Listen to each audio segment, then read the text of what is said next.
Hi dear student, myself Khan sir. Today we will try to understand the Faraday law of electrolysis. ठीक है, Faraday के जो दो law है electrolysis के, उनको और उनके फॉर्मूलों को आज हम समझने की कोशिश करेंगे.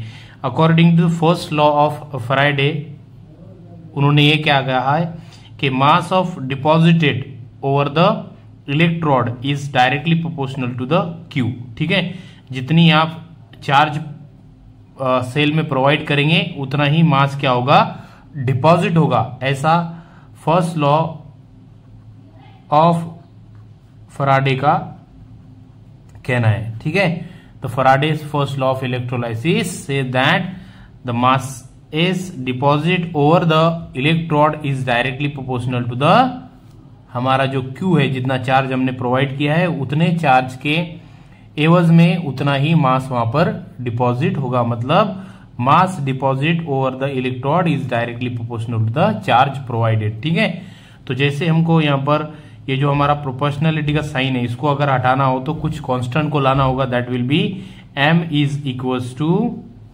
That will be Z into Q हो जाएगा. ठीक है, so that is the first formula. Okay, ये फर्स्ट फॉर्मूला हो गया. दैट इज, लेकिन इसी फॉर्मूले को बाद में चेंज भी आप कर सकते हैं, बिकॉज ये जो Z की जो वैल्यू है, that is Z is nothing but the equivalent weight divided by Faraday constant. ठीक है, सो दैट विल बी इसके इक्वल हो जाएगा. ठीक है, तो बाद में ये जो हमारा फॉर्मूला है, that is mass deposited over the electrode, वो क्या हो जाएगा, that will B equivalent weight into आपका Q divided by Faraday constant.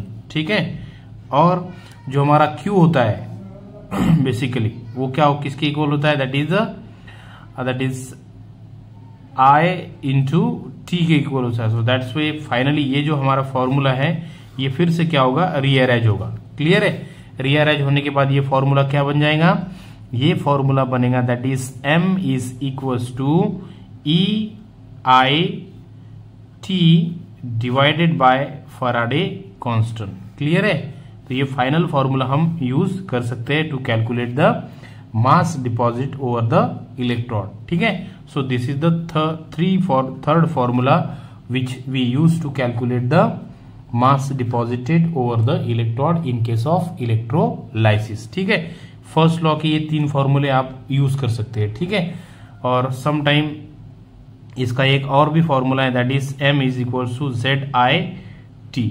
ठीक है, ये भी एक फॉर्मूला आप यूज कर सकते हैं. ठीक है, that is the fourth formula. Different case में डिफरेंट फॉर्मूले आप यूज करते हैं. इसके बाद है हमारा second law of electrolysis.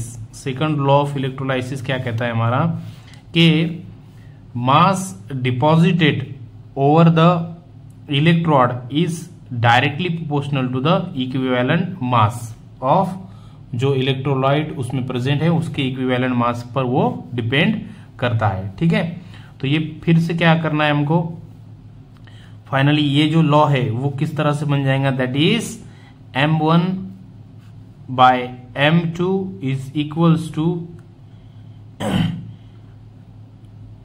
Equivalent weight of M1 divided by equivalent weight of M2. ठीक है, इस तरह से मास जो डिपॉजिट होगा वो किसके इक्वल होगा, that is the equivalent mass of an electrolyte. ठीक है, तो फाइनली ये जो फॉर्मूला है ये आपका बन जाएगा, that is M1 by M2 is equals to E1 by E2. ठीक है, that is the final equation for the Faraday's second law of electrolysis. जैसे कि हम इसको एक एग्जांपल के थ्रू समझने की कोशिश करेंगे कि मान लो हमारे पास दो सेल है इस तरह से. ठीक है, दो सेल है और इस सेल में CuSO4 का सॉल्यूशन है. ठीक है, और एक जो दूसरा सेल है उसमें हमारे पास जो है दैट इज उसमें हमारे पास